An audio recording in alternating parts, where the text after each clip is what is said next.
Sadhguru, these days many people are diagnosed with thyroid problems, either hypothyroidism or hyper or hypothyroidism. Even though we are consuming iodized salt, still thyroid problems are prevalent. What is the cause of the increase in these problems? Is it stress-related, like diabetes or hypertension? Can we overcome these conditions with Hatha Yoga or Kriya, or being in a consecrated space like Isha Yoga Center? What are the things we can do to come out of it? I think a whole lot of people have come out of it with Hatha Yoga practice, no question about it. Being in a consecrated place definitely adds to it. But this pretty widespread manifestation of thyroid imbalance. So we must understand this. What you're calling as thyroid, in yoga we don't look at the glands like that. But medically, what you're calling as thyroid is that secretion within you which is trying to calibrate your system on a daily basis. It's just calibrating how much digestion should happen, how much energy should be produced, how much fat should be produced, how much muscle should be built, everything. It's trying to calibrate your physical structure. Your physical structure is very closely related to your psychological structure. Today, there is substantial evidence to show you that if you sit here and think of the mountain, your glandular function will happen in a certain way. If you think about a tiger, it'll happen another way. You think about an ocean, it'll happen another way. You think of a man or a woman, it'll happen another way. Just a thought, nothing. No contact with mountain, no contact with tiger, no contact with man, woman or ocean. Just a thought will fluctuate the glandular function. I'm saying that is how fine the system is, that it is trying to calibrate everything to keep you in a good place. The problem with you is, you need a bullock cart because you are the missing link. You need a bullock cart, but they gave you a fine spaceship. Every little thing will do a world of things. Simply if you touch it, go boom, waves of stuff happening in the system. Simply if you look like this and make one conclusion about the tree, this will go into many varieties of chemical and other kinds of variations. Glandular functions will change. Wherever you may be, whether you're in Mumbai or New York or London, wherever, just look at the situation in which you're walking. Maybe socially you've gotten used to those things, but look at the kind of atmosphere you're walking in, the number of things that are happening, none of them are conducive for this life. You might have gotten adjusted to it. Maybe now you can't live out of those cities, that's another matter. But the life that you are is not seeking that kind of atmosphere. So the number of variations that are happening within you are not in your favor. Glandular dysfunction is just one manifestation. A very highly calibrated function of glandular function, one thing is the thyroid. It's easily noticeable. The first thing, your physiological and psychological parameters get thrown off a bit simply because disturbance. And another dimension is what's the disturbance that's happening from within you, your own psychological patterns.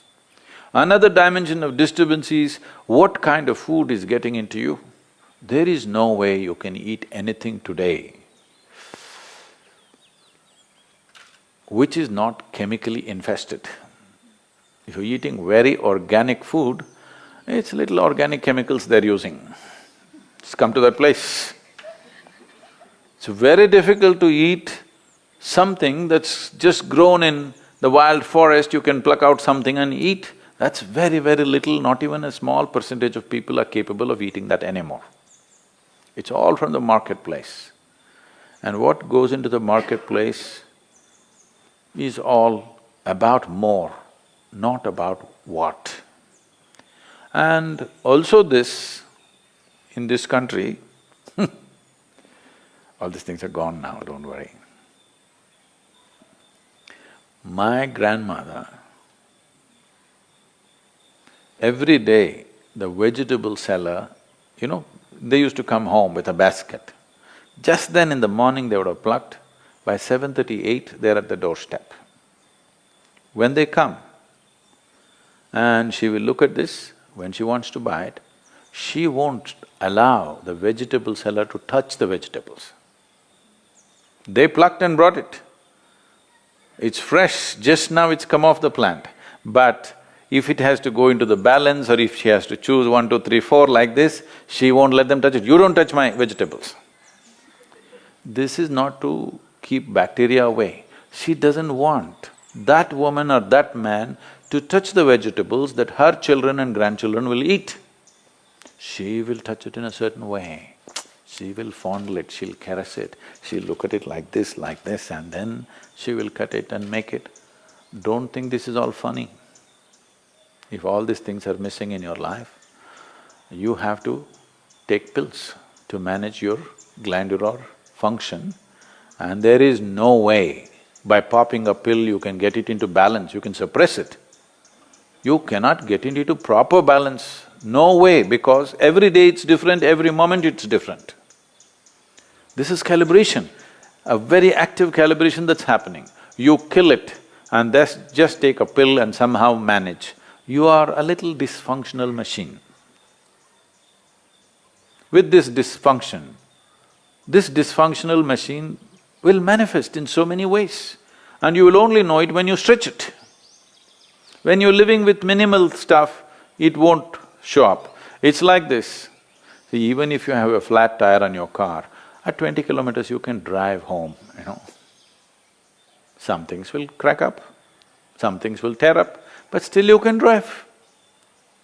Only if you're hitting 200 kilometers per hour, then if the tire goes flat, then you know you fly off the road.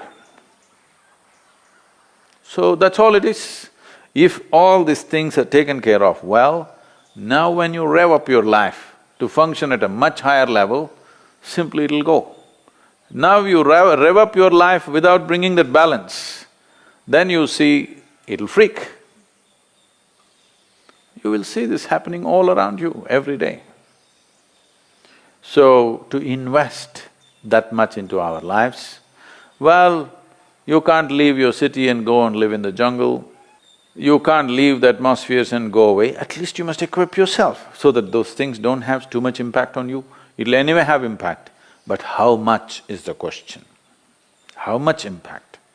At least within your home, surround yourself with some plants. If there is no space, fill your room. This is going to have some freaky bedrooms. Open up half the roof. Oh, but there's another floor above, Sadhguru. Okay, open up the damn walls so that some sunlight comes into you. Yes. Not everything is closed and just one air conditioner is going brrrr all the time. This is one thing, the reverberations around you are freaking this body completely, all the time, brrrr.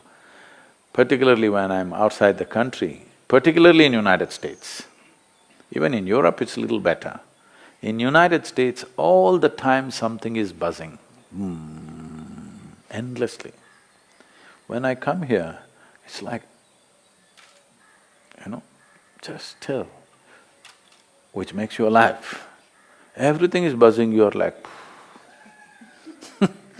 Most people are not conscious of it, but it's happening to them. The very fact that they're sleeping 8 hours a day is just that they are not living in their natural habitat. They are trying to protect themselves by sleeping. So, to protect yourself from disease, to protect yourself from mental illnesses, to protect yourself from all kinds of imbalances, you sleep 8, 10 hours a day. This is half your life, you're dead. Death is always a good fix. But that's not the fix we are looking for. We are looking for a life fix, not an end fix. If you end something, it is fixed, isn't it? Fixed or no? Fixed, but not the way we want. We want to be here, alive and be fully fixed. So if this has to happen, you can. I know you may look freaky, even I will think you're freaky. But you can bring some plant life into place where you sleep. When you walk, you must always be conscious of the life other than human life. Most people are not even conscious of the human beings, so I'm reminding you, you must be conscious of everything that is alive. A tree, a plant, a blade of grass, a grasshopper hopping, and the people that you don't like are passing by. All kinds of things. You must be alive to everything. Don't need to do any, oh, I love the tree. You don't have to love the tree. You have to be nourished by it. That's the only way to live. You like it or not, it's nourishing you right now. Consciously, if you do it, everything will work better. Something as simple as being alive to everything around you indiscriminately may regularize your thyroid problems. Of course, morning hatha yoga is there, kriyas are there, all these things will definitely help, and the consecrated, powerfully consecrated spaces are there. Many things. One of the main reasons is human beings are becoming less and less active as technology grows. In a day, on an average human being, how much activity, physical activity they used to perform in the past, previous generations of people, and how much physical activity all of us are performing right now is abysmally low. With such a low level of activity, keeping the balance in the system is difficult.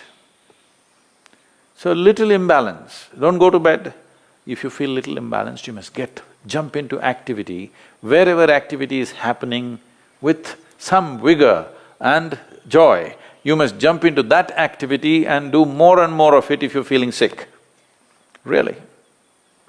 Because the moment you go back, you're empowering that. Well, if you're very ill, that's a different thing. But otherwise, you must…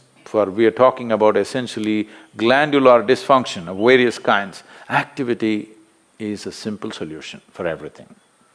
And don't make activity, for those of you in New York, I'm telling you, don't make activity, you have that health band on your thing. 10 steps, 12 steps. Don't do this, that's not the way to do activity, you may get more sick by doing that. Simply, joyfully doing something. Being joyfully alive. Activity is, if you do not know how to sit here and be exuberantly alive, just go and play. Play a game, run around simply. Just imitate the grasshopper when you're walking. Try. Why not? You never did this. This is the problem with you. When you go now, I want to see you because you're going to walk on the grass. You better grow like a grasshopper. Chuk, chuk, chuk, chuk, chuk. You will see how much aliveness will happen with you. Essentially, your fundamental problem is you have become bloody serious about your life.